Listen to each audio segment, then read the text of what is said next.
हम जब भी भागने की कोशिश करते हैं तो हम ये सोचते हैं कि या तो हम फ्यूचर में आगे चले जाएं और या फिर हम पीछे बैठ के सोचते हैं कि मैंने क्या क्या बुरा कर दिया, या मुझे ये टाइम पर ये नहीं करना चाहिए था, मुझे वो करना चाहिए था। हम या तो पास्ट में जी रहे होते हैं या फिर हम फ्यूचर में जी रहे होते हैं। जब हम पास्ट में जी रहे होते हैं तो हम बड़े स्लो जी रहे होते हैं, और जब हम फ्यूचर की चिंता कर रहे होते हैं तब हम भाग रहे होते हैं। आप कभी भी नोटिस करिएगा, आपको स्ट्रेस सिर्फ पास्ट और फ्यूचर की चिंता की वजह से होगा, ना कि प्रेजेंट की चिंता की वजह से, क्योंकि प्रेजेंट में चिंता करना प्रेजेंट के लिए इम्पॉसिबल है। तो जब भी आप किसी ऐसे लोगों से मिलोगे जिनका बीपी का बहुत बड़ा इशू है, आप हमेशा नोट करना, या तो वो पास्ट में रहते हैं ऑल द टाइम या 90% ऑफ द टाइम, और या फिर वो फ्यूचर की चिंता में एकदम मशगूल हो जाते हैं।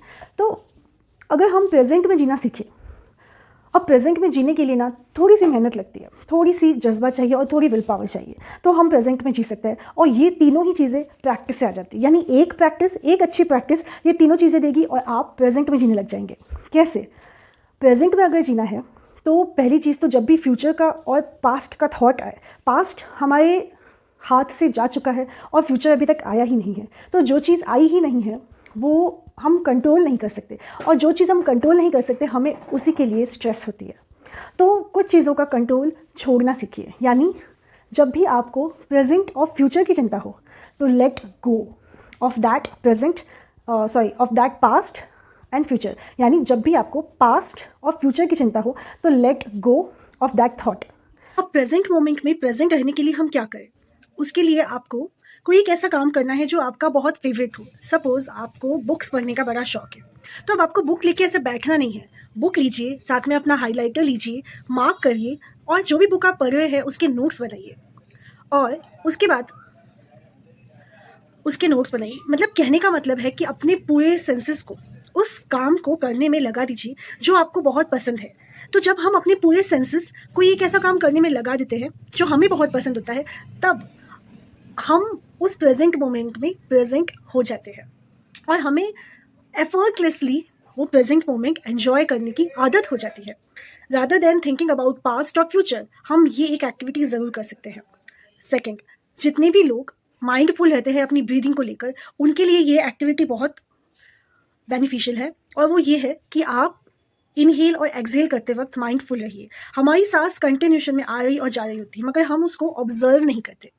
तो जब हम अपनी सांस को, अपनी ब्रीदिंग को ऑब्जर्व करने लगते हैं, तो हमारा जो मन है, जो उछल उछल के कभी पास्ट में और कभी फ्यूचर में हमको धक्के दे रहा होता है, वो मन उस वक्त शांत हो जाता है, क्योंकि उस मन को ब्रीदिंग को ऑब्जर्व करने का काम दे दिया गया है। तो इस तरह से आप अपने मन को काम पे लगा सकते हैं, रादर देन कि वो आपको तंग करे या वो आपको काम पे लगाए, आप उसके बॉस बन सकते हैं। हमारी ब्रीदिंग का हमारे ब्रेन के ऊपर बहुत ज़्यादा इम्पैक्ट पड़ता है। कैसे? यूजुअली जब क्या होता है कि हमारा एक फाइट और फ्लाइट मैकेनिज्म होता है नर्वस सिस्टम का। जब भी हमें कोई स्ट्रेस हो रही होती है, या हम कोई पास्ट का ऐसा रिग्रेट कर रहे होते हैं, हमें चिंता हो रही होती है, हम एंग्शियस हो रहे होते हैं, कोई फ्यूचर का थॉट आ रहा होता है, तो उस वक्त नर्वस सिस्टम के अंदर ये मैकेनिज्म अपने आप एक्टिवेट हो जाता है, जिसको कहते हैं फाइट और फ्लाइट रिस्पॉन्स। यानी हम एक वॉरियर वाले फेज में आ जाते हैं जहाँ पे हमें लड़ना या बचना है। और जितना ज़्यादा इस मोड में हमारा ब्रेन रहता है, उतनी ज़्यादा उसकी कैपेसिटी पर फ़र्क पड़ता है, यानी उसकी कैपेसिटी कम होने लगती है, बाद में उसकी एफिशिएंसी कम होने लगती है। तो जब हम ब्रीदिंग करते हैं तो क्या होता है कि एक दूसरा रिस्पॉन्स सिस्टम और होता है, जिसको कहते हैं रेस्ट एंड रिलैक्स। वो जो रिस्पॉन्स सिस्टम है, जो पैरासिम्पैथेटिक नर्वस सिस्टम के अंदर होता है, वो रिस्पॉन्स सिस्टम एक्टिवेट हो जाता है। और जब वो रिस्पॉन्स सिस्टम एक्टिवेट हो जाता है, तब हमारे ब्रेन में जाता है कि अभी रिलैक्स और डाइजेस्ट करने का टाइम आ गया है। तो जब आपने भी देखा होगा ना कि जब कोई लड़ाई हुई होती है, तो जो योद्धा लोग होते हैं, जो वॉरियर्स होते हैं, जो सोल्जर्स होते हैं, वो एक टाइम लेते हैं अपने आप को रिलैक्स करके वापस दुगनी स्ट्रेंथ में अपनी एनिमी के ऊपर अटैक करने में। तो उसी तरह हमें भी करना चाहिए। हर वक्त हम फाइट और फ्लाइट मोड में अपने ब्रेन को रखेंगे, अपने नर्वस सिस्टम को रखेंगे, तो उससे ये नर्वस सिस्टम बहुत ज़्यादा अफेक्ट करता है। तो ये ब्रीदिंग टेक्निक जो है, यानी अगर सपोज आपने इनहेल किया है 10 टाइम्स, होल्ड करिए 10 टाइम्स एंड 10 टाइम्स एक्सहेल करिए। ये नंबर इक्वल होना चाहिए, और इससे ये रिस्पॉन्स एक्टिवेट हो जाता है।